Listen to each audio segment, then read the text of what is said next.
नमस्कार दोस्तों, कबीरदास के सीरीज में एक नया वीडियो लेकर के प्रस्तुत हुआ हूं। आप सभी का मेरे चैनल पर हार्दिक स्वागत है। अगर ये वीडियो आपको पसंद आए तो सब्सक्राइब और लाइक कर दीजिएगा। पोथी पढ़े पढ़े जग मुआ, पंडित भया न कोय, ढाई आखर प्रेम का, पढ़े सो पंडित होए कबीरा, पढ़े सो पंडित होए।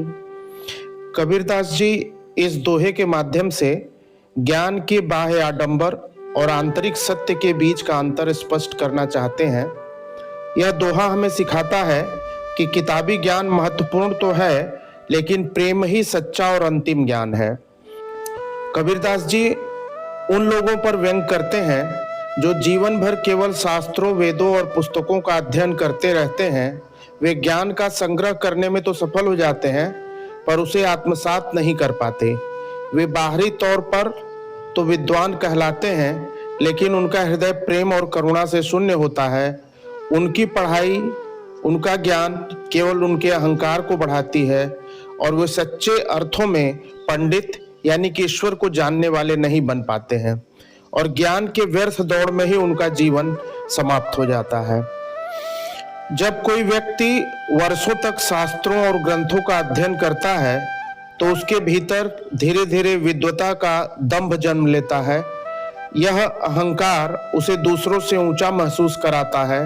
इस अहंकार के चलते वह अपने को दूसरों से ऊंचा महसूस करता है। वह ज्ञान को प्रदर्शित करने लगता है और न कि उसको जीना चाहता है। कबीरदास जी कहते हैं कि यह पोथी ज्ञान व्यक्ति को ज्ञानी तो बना सकता है, पर संत यानी इनलाइटेंड नहीं बना सकता। तो धर्म ग्रंथों का उद्देश्य मनुष्य को ईश्वर से जोड़ना है और सही जीवन पथ दिखाना है। लेकिन जब मनुष्य ग्रंथ को ही लक्ष्य मान लेता है और उसके सार यानी प्रेम को भूल जाता है, तो वह केवल तर्कों के जंगल में भटकता रहता है और शब्दों के जाल में फंसकर जीवन का परम उद्देश्य मुक्ति या आत्मज्ञान को खो देता है। पढ़ाई केवल उसके अहंकार को बढ़ाती है और ढाई आखर प्रेम का पढ़ने के बाद वो सच्चे मायने में पंडित हो जाता है, ईश्वर को जानने वाला हो जाता है। इस दोहे में कबीरदास जी कहते हैं कि ईश्वर को जानने या सच्चा ज्ञानी बनने के लिए वर्षों तक किताबों में सिर खपाने की आवश्यकता नहीं है। कोई भी व्यक्ति प्रेम के इस छोटे से शब्द के मर्म को समझकर उसे अपने जीवन में उतार ले तो वह क्षण भर में ही सभी शास्त्रों के ज्ञान से ऊपर हो जाता है और वास्तविक बुद्धिमान हो जाता है, पंडित हो जाता है। प्रेम का अर्थ केवल लौकिक प्रेम से नहीं है, बल्कि ईश्वरीय प्रेम से, सार्वभौमिक प्रेम से, करुणा से, दया से और सभी प्राणियों के प्रति सद्भाव से प्रेम से है। यह वह प्रेम है जो व्यक्ति को मैं से निकालकर समग्रता की ओर ले जाता है, और इस तरह से जिसके हृदय में प्रेम समा जाता है उसके लिए संसार के सभी जीव जंतु, मनुष्य, प्रकृति एक समान हो जाते हैं और वह व्यक्ति सच्चा पंडित बन जाता है, ईश्वर को जानने वाला बन जाता है। कबीर के अनुसार सच्चा पंडित या ज्ञानी वह नहीं है जो तर्क से जीतता है, बल्कि वह है जिसके आचरण में प्रेम दिखता है। ज्ञान मार्ग का उद्देश्य जानना होता है, कर्म मार्ग का उद्देश्य करना होता है, लेकिन प्रेम मार्ग का उद्देश्य, भक्ति मार्ग का उद्देश्य हो जाना होता है, पूर्णता को प्राप्त करना होता है।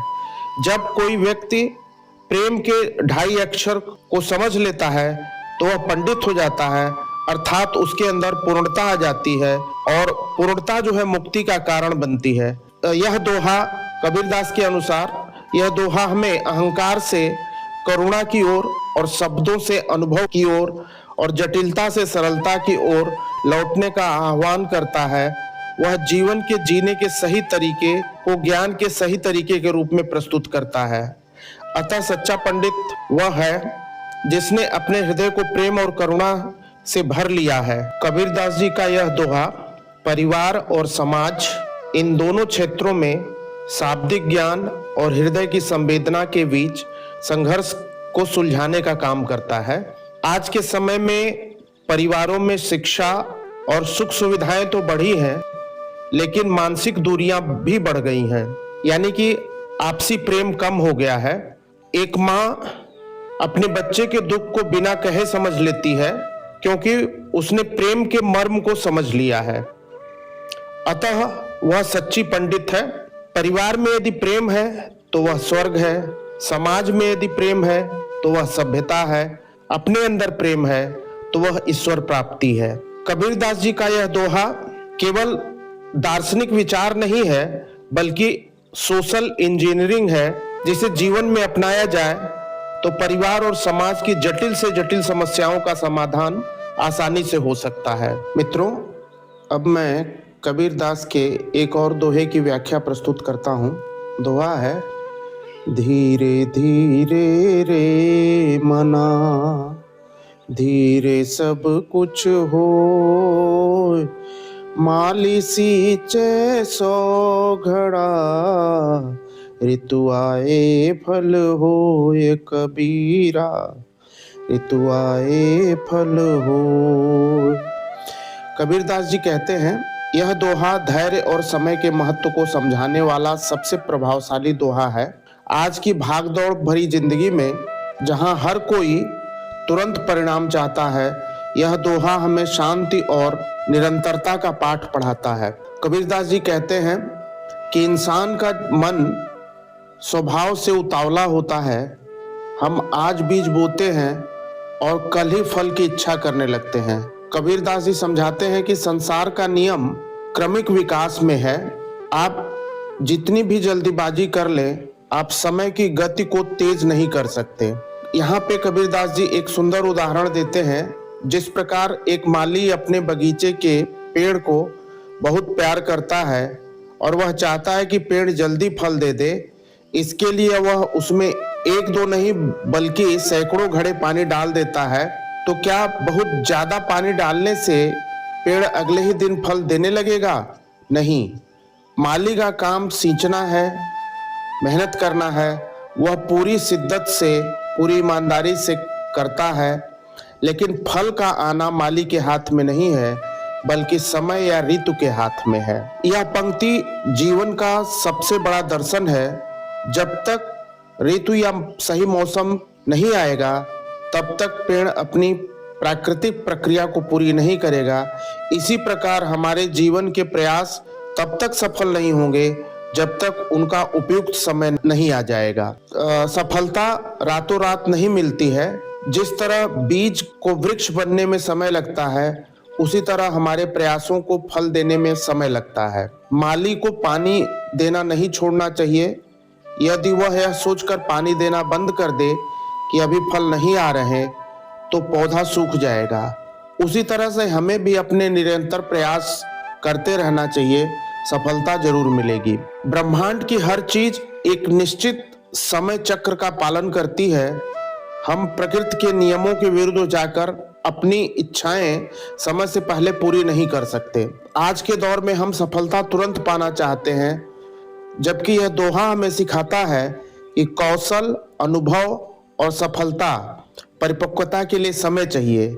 यदि आप किसी लक्ष्य के लिए मेहनत कर रहे हैं और परिणाम नहीं दिख रहा है, तो घबराएं नहीं, बस अपना काम जारी रखें, अपना प्रयास जारी रखें। सही समय आने पर फल अवश्य मिलेगा। कबीरदास जी कहते हैं कि हमारा मन एक अबोध बालक की तरह है, जो हर चीज के लिए जिद करता है।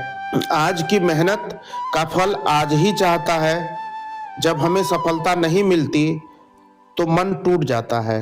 भावनात्मक रूप से यह दोहा हमें वर्तमान में जीना सिखाता है। यह हमें सिखाता है कि अपनी बेचैनी को त्याग दो, क्योंकि जो तुम्हारा है वह समय आने पर तुम्हें अवश्य मिलकर रहेगा। खुद पर और अपनी यात्रा पर विश्वास करो, धैर्य रखो। धैर्य कमजोरी नहीं है, बल्कि शक्ति है। जैसे माता पिता अक्सर चाहते हैं कि उनका बच्चा रातों रात संस्कारवान और सफल बन जाए। कबीर सिखाते हैं कि आप अच्छी शिक्षा और संसाधन तो दे सकते हैं, बच्चे की समझ और परिपक्वता सही उम्र और अनुभव आने पर ही होती है, यानी ऋतु आने पर होती है। बच्चों पर अनावश्यक दबाव डालने के बजाय धैर्य से उन्हें फलने फूलने देना चाहिए। रिश्तों में कड़वाहट यानी परिवार के सदस्यों के बीच मनमुटाव है तो उसे एक दिन में ठीक नहीं किया जा सकता। रिश्तों में विश्वास बहाल करना एक धीमी प्रक्रिया है। यहाँ यह दोहा सिखाता है, प्रेम और संवाद की निरंतर सिंचाई करते रहना चाहिए, यानी प्रेम और संवाद जो है परिवार में बनाए रखना चाहिए। सही समय आने पर स्नेह का फल अवश्य मिलेगा और रिश्ते में कड़वाहट, परिवार की कड़वाहट दूर हो जाएगी। आज समाज में असहिष्णुता बढ़ रही है, हर कोई अपनी बात तुरंत मनवाना चाहता है। यह दोहा सिखाता है कि समाज में शांति और सामंजस्य स्थापित करने के लिए धैर्य सबसे बड़ी शक्ति है। वैचारिक मतभेदों को सुलझाने के लिए समय देना जरूरी है। किसी समाज को शिक्षित करना माली के कार्य जैसा है।